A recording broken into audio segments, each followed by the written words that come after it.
हमारे संग साधु साधियों का यूज करते हैं।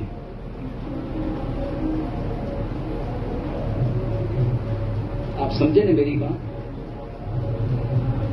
यूज करने का मतलब क्या?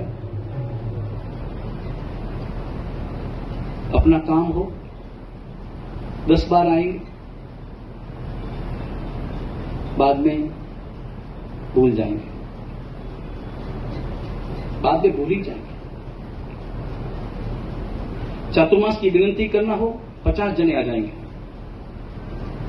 लेकिन साधु साधियों को किनके भरोसे आप विहार कराएंगे? किनके भरोसे विहार कराते? एक नौकर दे दिया, व्हीलचेयर वाला चला गया, और क्या चाहिए? और ज्यादा ही दूरी हो और भी कोई सामान दे दिया, बस काम पूरा हो। विहार किनके भरोसे? और ये कर्तव्य किनका? और हमारे साधु साध्वी, अपने शासन के साधु साध्वी, किसी भी कक्ष के हों,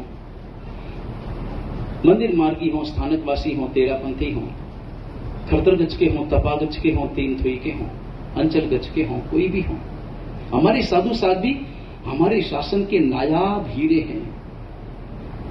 उनके कारण शासन है, आपके कारण शासन नहीं है। आप अपने मन में कभी अहंकार मत करना कि हमारे कारण ये शासन चल रहा है। ये शासन श्रावक श्राविकाओं के कारण नहीं, बल्कि ये शासन साधु साध्वी जी भगवंतों के कारण चल रहा है। 2500 वर्षों से चल रहा है। साधु साध्वी जी भगवंतों के कारण चल रहा है। साधु साध्वी हमारे शासन की बहुत बड़ी पूंजी है, और उस पूंजी को हम क्या करते हैं? चातुर्मास की विनती करना आसान, चातुर्मास करबूज पर से, चातुर्मास करबूज पर से, गुजराती में बोलो, हिंदी में बोलो, किस में बोलो, करना ही पड़ेगा, ऐसा वैसा। उनको केवल प्रदूषण से लेना देना है, और प्रदूषण की गोलियों से लेना देना है। प्रदूषण की गोलियां होगी, प्रदूषण पूरे हो गए, काम पूरा। साधु साध्वी जी बैठे रहो अपने कमरे में। हालांकि उनके लिए अच्छा है कि वो एकांत में, उनको साधना करने का, स्वाध्याय करने का अच्छा मौका मिलता है। लेकिन श्रावक श्राविकाओं का कर्तव्य क्या है?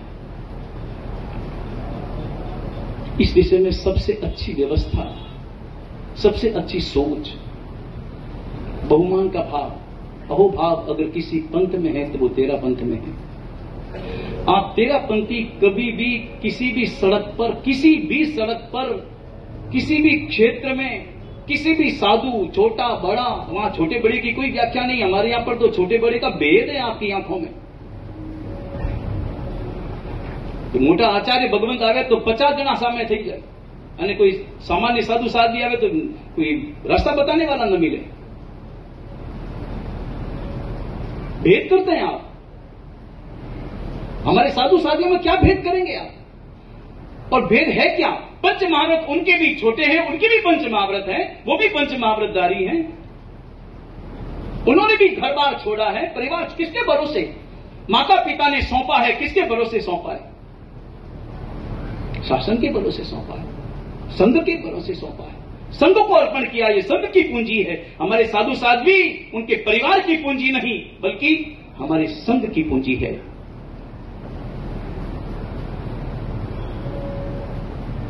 तेरा पंथ का एक साधु साध्वी कभी भी अकेला आपको नहीं दिखाई देगा, दिखाई दे ही नहीं सकता किसी सड़क पर। उनके साथ श्रावक होंगे ही होंगे। और अपने यहां पर यह नियम लागू हो जाना चाहिए कि जिस रोज जो संघ चातुर्मास की विनती करता है और चातुर्मास तय होता है, उस दिन से उनकी ओर से पूरी व्यवस्था चालू हो जानी चाहिए।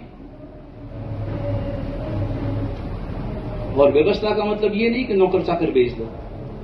व्यवस्था का मतलब है वो श्रावक साथ में रहे, सब परिवार साथ में रहे, साथ साथ विहार कर रहे, बहुमान के साथ, मजबूरी के साथ नहीं, बल्कि कर्तव्य दृष्टि से। और कर्तव्य दृष्टि भी नहीं, कृतज्ञ दृष्टि से। कर्तव्य दृष्टि में भी वो भाव नहीं आ पाता। कर्तव्य दृष्टि में भी कभी कभी मजबूरी का बोध होता है। करना पड़ रहा है, क्या करें, करना पड़ेगा, कर्तव्य है तो करना पड़ेगा। नहीं, कृतज्ञता के भाव चाहिए, उपकारक भाव चाहिए, और उन भावों से साधु साधियों को संभालना है। जब ये एक्सीडेंट की घटनाएं सुनते हैं, दिल दहल जाता है। अभी हमारे प्रवृत्ति जी महाराज चले गए, कितनी बड़ी क्षति हुई है आप कल्पना भी नहीं कर सकते। अभी कुछ दिनों पहले हमारे तपा